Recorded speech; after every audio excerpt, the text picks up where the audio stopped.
Hey guys, welcome back to your channel trading university. So guys, जैसा कि आपको पता है, अब आप लोगों के लिए जो मैंने सीरीज शुरू करी थी जिसमें हम technical analysis plus fundamental analysis करते हैं। आपने जो हमारी पहली वीडियो थी एचडीएफसी बैंक की, उसको बहुत ही ज़्यादा प्यार दिया था, मैं बोलूँगा। तो मेरे को कमेंट सेक्शन में आप लोगों ने बोला था कि सर आप नेक्स्ट वीडियो टाटा मोटर्स पे लेके आओ। तो नेक्स्ट वीडियो में आपके लेके आ चुका हूँ टाटा मोटर्स पे। हम बात करेंगे इसमें कि टेक्निकल्स कैसे हैं, फंडामेंटल्स कैसे हैं। और ना कुछ टाइम पहले, मतलब मैंने ना इस पर्टिकुलर स्टॉक में करीबन थोड़े साल पहले, मैं बोलूँगा, मैंने एक चार्ट पैटर्न इसमें एनालाइज किया था, ये फॉर्म हो रहा है। तो मैं आपको एक लाइव एग्जांपल, मतलब मैं बोलूँगा अभी इससे अच्छा लाइव एग्जांपल नहीं मिलेगा प्रॉबेबली।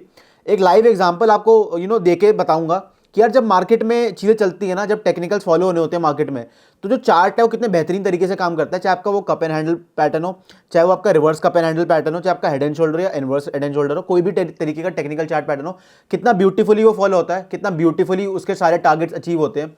तो गाइज, मेरा मेन मोटिव यही है कि आप लोगों को ट्रेडर बनाने का है। मेरा मेन मोटिव यही है कि आप लोगों को इन्वेस्टर बनाने का है। तो मेरे से जितनी मेहनत हो सकती है मैं आप लोगों को करूँगा, बट पार्ट आपको उसमें आपका भी प्ले करना है। आपको लर्निंग पे फोकस करना है, आपको अर्निंग से पहले लर्निंग पे फोकस करना है, चार्ट्स पे जितना ज़्यादा हो सके टाइम स्पेंड करना है। स्पेशली मैं उन लोगों के लिए बार बार बोलता हूँ जो लोग अभी करंटली जॉब कर रहे हैं, बिजनेस कर रहे हैं, जो लोग एक्टिवली ट्रेड नहीं करते, they are part time traders, but they are looking forward to switch their jobs and businesses in the future, छोड़ना चाहते हैं and they want to become and transition from a part time trader to a full time trader. तो उन्हीं के लिए videos रहती हैं। मैं बार बार ये बोलता हूँ कि पैसा बहुत कमा लोगे, बट पैसा पहले बचाना सीखो। पैसे से पैसा कमाना सीखो। वो कैसे सीखोगे? वो लर्निंग से सीखोगे। अगर आपने मेरी एचडीएफसी बैंक वाली वीडियो नहीं देखी तो मैं एडिटर को बोलूंगा यहाँ पे पिन कर देगा, डिस्क्रिप्शन बॉक्स में भी उसका लिंक दे दूंगा, उसको जाके एक बार जरूर देख लेना। आपको ए टू जेड हमने पूरी टेक्निकल्स के बारे में तो बात करी थी, बट उसमें हमने बैलेंस शीट का भी एनालिसिस किया था। एक एक फंडामेंटल की एक एक चीज़ हमने बात करी थी कि कैसे लाइबिलिटीज है कंपनी में, कितनी बोरोइंग्स है बैंक के, तो एचडीएफसी बैंक का मर्जर हुआ था, उसके बाद कैसी चीज़ें चल रही हैं और क्यों स्टॉक की इतनी पिटाई हुई गई थी। हमने ए टू जेड सारी चीज़ों के बारे में बात करी थी। सो गाइस, जब सीधा चलते हैं यार थोड़ा चार्ट की तरफ। सो गाइस, जैसे कि आप टाटा मोटर्स का मेरा चार्ट देख पा रहे हो, इसमें मैंने आप लोगों के लिए ना नेकलाइन बना रखी है। मैंने आप लोगों के लिए नेकलाइन बना रखी है। ये नेकलाइन है हमारी, ठीक है। नेकलाइन है, कौन सी पैटर्न की नेकलाइन है? ये हमारा टेक्निकल चार्ट पैटर्न है जिसको हम inverse cup and handle pattern बोलते हैं। अब ये inverse cup and handle pattern ऐसे बना हुआ है, ठीक है। This is inverse cup and handle. अगर ये normal cup and handle pattern होता तो ये जो कप है इसका जो हैंडल होता है वो इस साइड होता, बट क्योंकि लेफ्ट हैंड साइड है, लेफ्ट हैंड साइड इसका जो हैंडल है वो है, तो इसलिए हम इसको inverse cup and handle pattern बोलेंगे। तो ये जो नेकलाइन है ना, अब आपको पता है, अगर आपने मेरी वीडियोस देखी है टेक्निकल चार्ट पैटर्न्स की, अगर आपने मेरी प्राइस एक्शन की वीडियोस देखी है, मैं बार बार आपको ये बोलता हूँ, हम इसमें टारगेट कैसे निकालना होता है। कुछ नहीं करना होता। हम गए प्राइस रेंज वाले हमारे टूल पे, यहाँ से सीधा नेकलाइन पे प्राइस रेंज का टूल लगा देना होता है। और ये जो डेप्थ आई है, ये जो हमारी कप की डेप्थ आई है कि कितना कप का जो राउंडिंग बना है, उसको जब हम नेकलाइन से नापेंगे कि कितना है, उसको हमें ऊपर नेकलाइन पे लगा देना है टारगेट के लिए, ठीक है। उसको हमें नेकलाइन पे लगा देना है टारगेट के लिए। अगर मैं बात करूं तो जो हमारा रिवर्स या inverse cup and handle pattern बना था, इसका जो टारगेट निकल के आ रहा है, मैं अगर आपको एग्जैक्ट बताऊं तो 1140 का निकल के आ रहा है। अभी जैसे मैंने आप लोगों के लिए प्लॉट किया, तो मैं बोलूंगा वो ऑलमोस्ट अचीव हो गया, बट अभी भी ऑलमोस्ट में मेरा मतलब क्या है, 230 या 235 पॉइंट की अभी भी रैली टाटा मोटर्स में बची है। मैं कुछ नहीं बोल रहा हूँ, we are not SEBI registered investment advisers.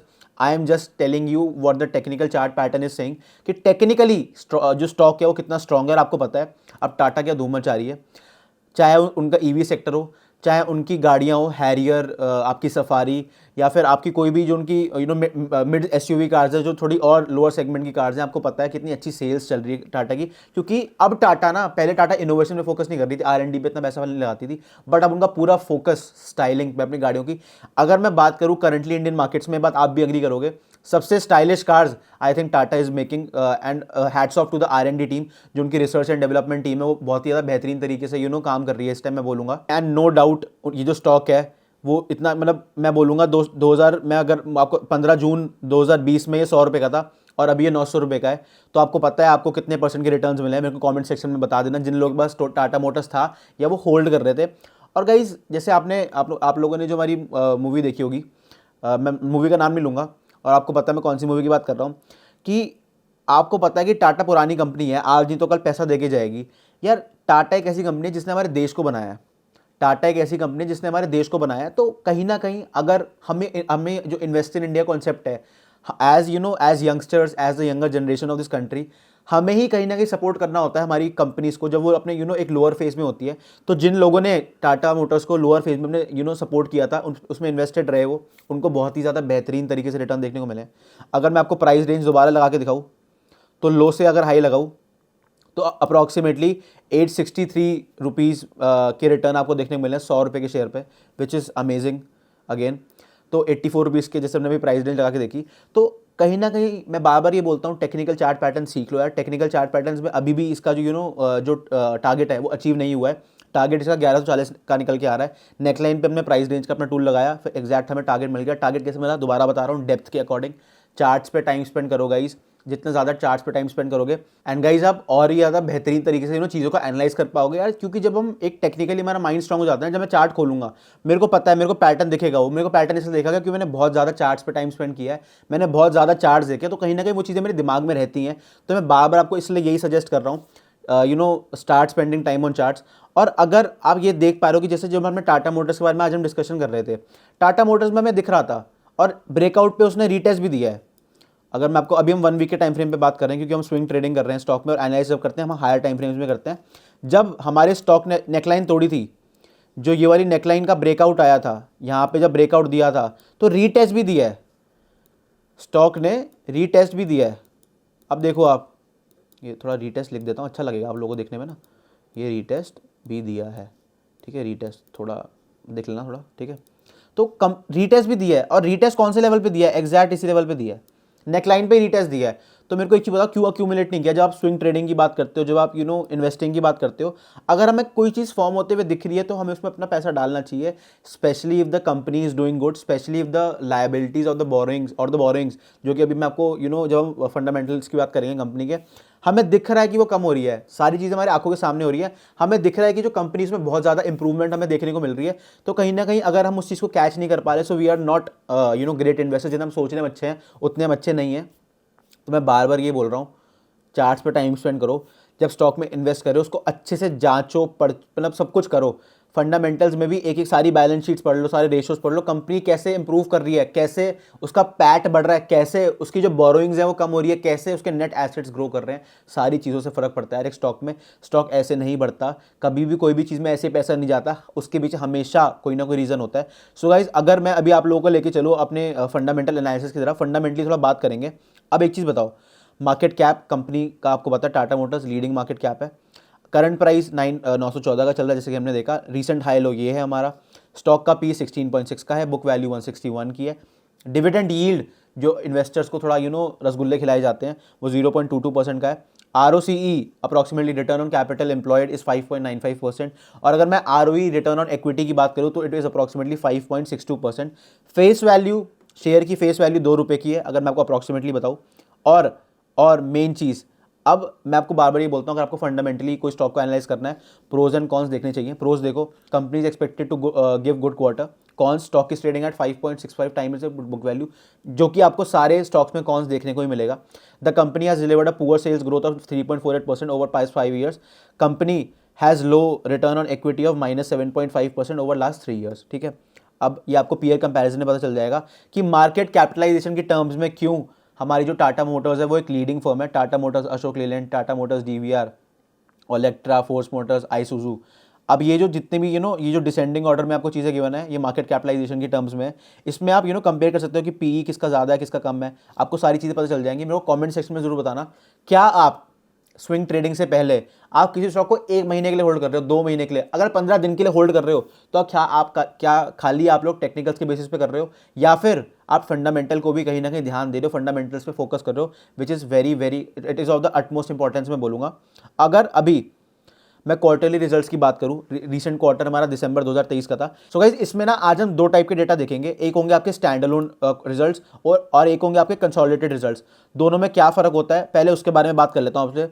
अब एक चीज़ हम देख पा रहे हैं कि जब हम सेल्स की बात कर रहे हैं और जब मैंने जैसे व्यू स्टैंड अलोन कर रखा था, अभी व्यू कंसोलिडेटेड आ चुका है। तो जब मैं इसके स्टैंड अलोन क्वार्टरली रिजल्ट्स देख रहा हूं, तो स्टैंड अलोन क्वार्टरली रिजल्ट्स होंगे आपके जो इंडियन रिटेल यूनिट्स बिकी हैं, जो इंडिया से उसको सेल आई है। बट अगर मैं इसी में व्यू कंसोलिडेट कर दूंगा तो उसमें आपका JLR भी इंक्लूड हो जाएगा, Jaguar land rover range rover जो आपका ब्रांड है पूरा, जो लग्जरी लाइन है टाटा मोटर्स की।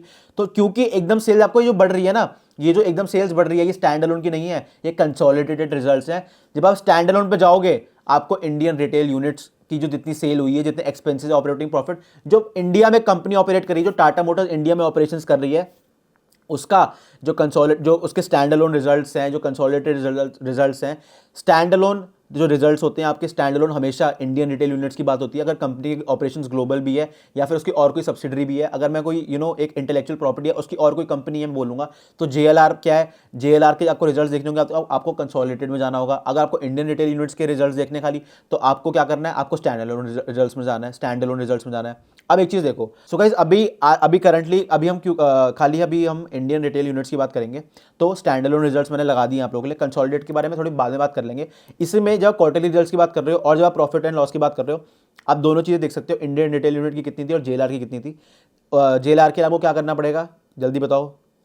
जैसे स्टैंड अलोन है, अब कंसोलिडेटेड में आपको बार बार बता रहा हूँ JLR के दिखेंगे, स्टैंड अलोन में आपको इंडियन रिटेल यूनिट्स के दिखेंगे। अभी जो डेटा आपका कंसोलिडेटेड डेटा है, अगर आपको स्टैंड अलोन पे जानना है, स्टैंड अलोन में आपको इंडियन रिटेल यूनिट्स का मिलेगा, उसमें भी आपको प्रॉफिट एंड लॉस स्टेटमेंट मिल जाएंगी इंडियन रिटेल यूनिट्स की। आपको सारा चिट्ठा पिट्ठा जो दिखा रहा है ये इंडियन रिटेल यूनिट्स का दिखा रहा है। अब एक चीज़ देखो, बैलेंस शीट के बारे में बात करेंगे, कैश फ्लोज के बारे में बात करेंगे।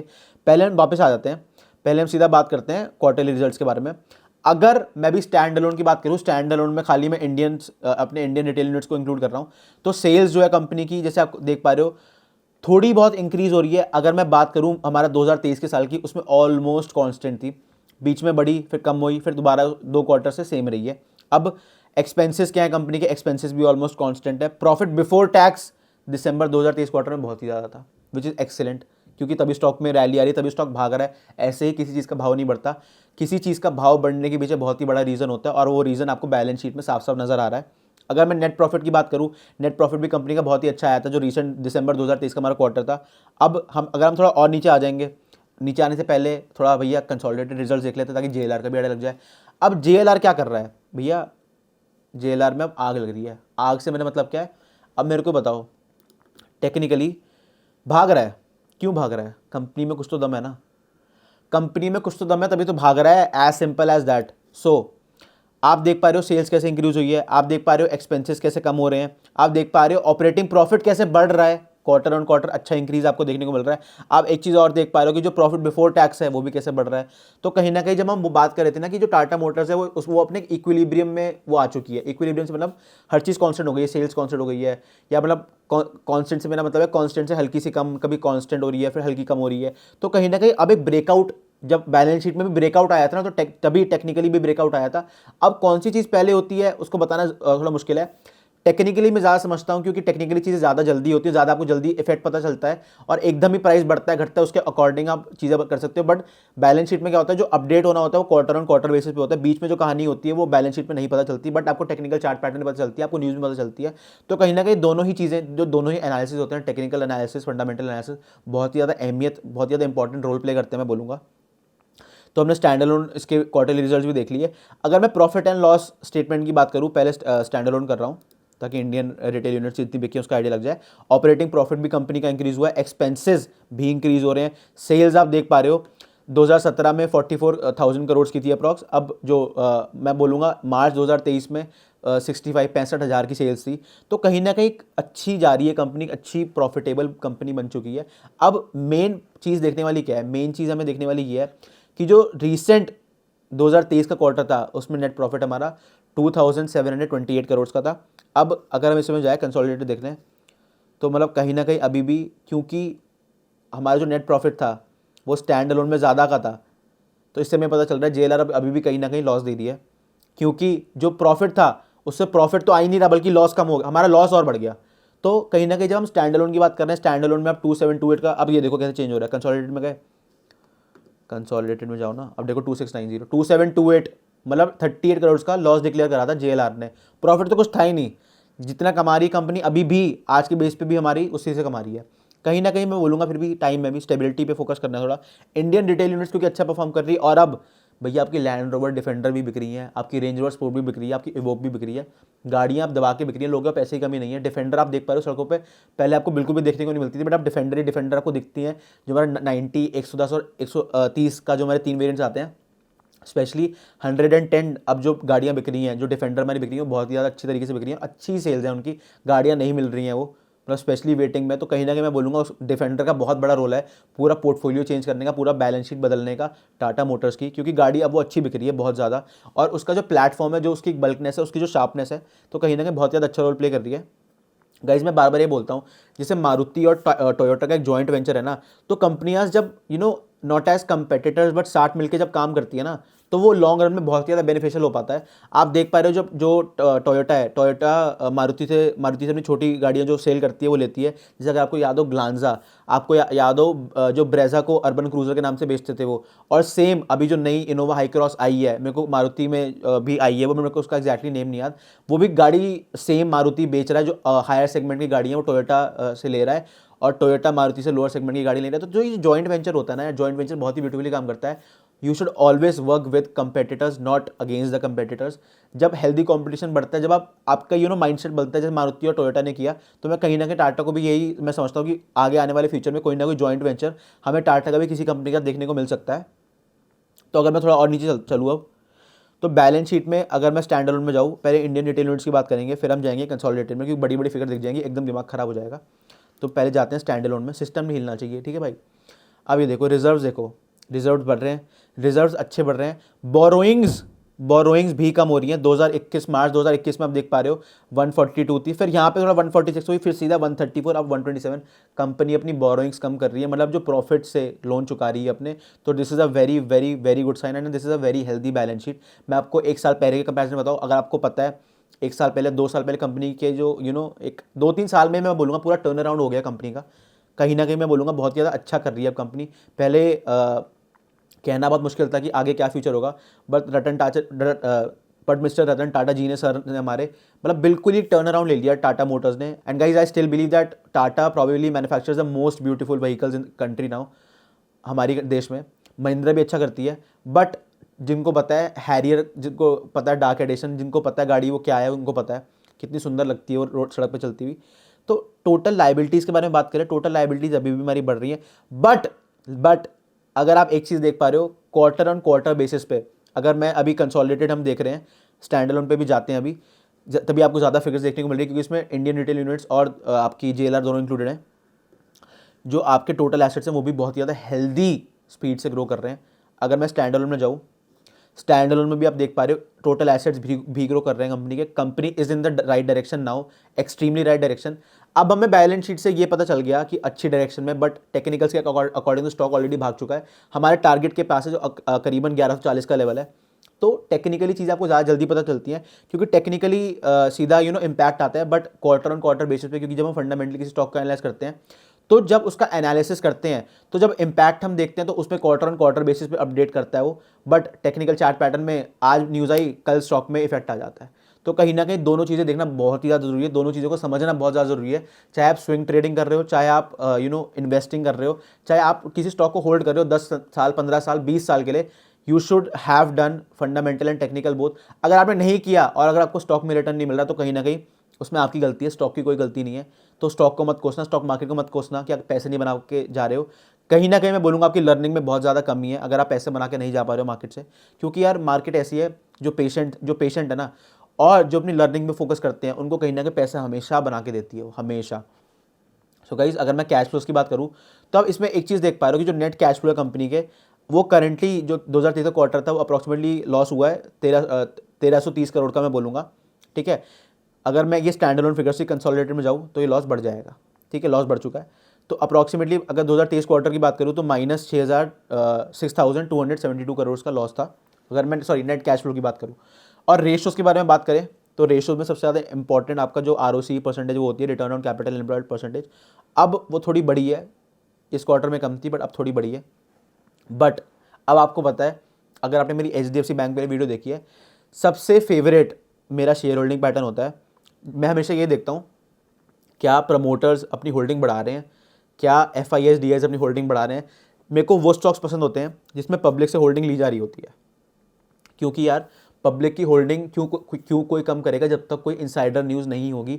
जब किसी स्टॉक में कुछ इनसाइडर न्यूज़ होती है या स्टॉक को एकदम भागना होता है ना, तो उसमें क्या आप देखोगे कि वो चाहते हैं कि पब्लिक के पास ज़्यादा पैसा ना हो, जितना पैसा ज़्यादा हम बना पाए, हम FIIs DIIs as promoter जितना ज़्यादा हम बना पाए, पब्लिक जितनी ज़्यादा कम बना पाए उतना ज़्यादा मज़ा होता है इन लोगों को। तभी ये लोग क्या करते हैं, आपको ना पब्लिक की होल्डिंग आपको एक चेंज देखने को मिलता है बैलेंस शीट में। Just to give you an example, अब एक चीज़ देखो, यहाँ पे सितंबर 2022 का जो क्वार्टर था हमारा, और फिर हमारा दिसंबर 2022 का क्वार्टर था। अब यहाँ पे देखो 24.58% थी पब्लिक के पास, फिर 24.36 हुई, थोड़ी सी कम करी, फिर ड्रास्टिक कम कर दी। मार्च 2023 में ड्रास्टिक फॉल आया। अगर मैं पब्लिक की शेयर होल्डिंग पैटर्न की बात करूँ तो 20.41%, फिर सीधा 24 से अब देखो 18 पे आ गए जून 2023 में 18.38%, ठीक है। फिर सितंबर 2023 में और कम कर दी 17.70, और कम, ड्रास्टिक कम। दिसंबर 2023 में 17.60।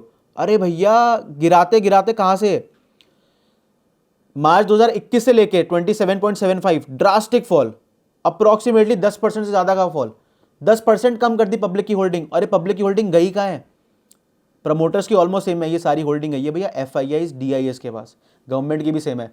जो हमारे फॉरेन इंस्टीट्यूशनल इन्वेस्टर्स है, जो हमारे डोमेस्टिक इंस्टीट्यूशनल इन्वेस्टर्स हैं, उन्होंने अपनी शेयर होल्डिंग बढ़ाई है। भैया मेरे को चीज़ बताओ, इन्वेस्टर्स अपनी शेयर होल्डिंग क्यों बढ़ाते हैं? इसलिए बढ़ाते हैं क्योंकि भैया जो चीज़ें 2021 में थी ना, 2021 में पता है स्टॉक कहाँ पे था?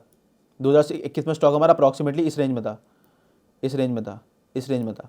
तो जब 2021 में इस रेंज में था ना, जब 400 रुपये के आसपास था, तब भी 900 रुपये बहुत दूर लगता था, बट आज तो 900 रुपये पे खड़ा है स्टॉक।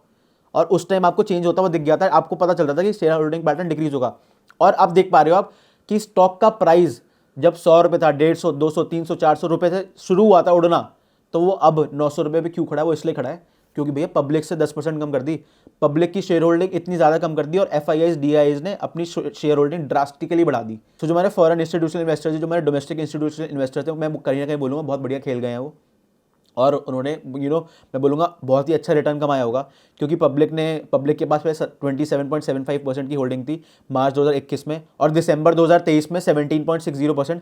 अब जो रिसेंट क्वार्टर का डेटा आएगा उसमें हो सकता है और कम हो गई हो, तो और भाग जाएगा फिर स्टॉक।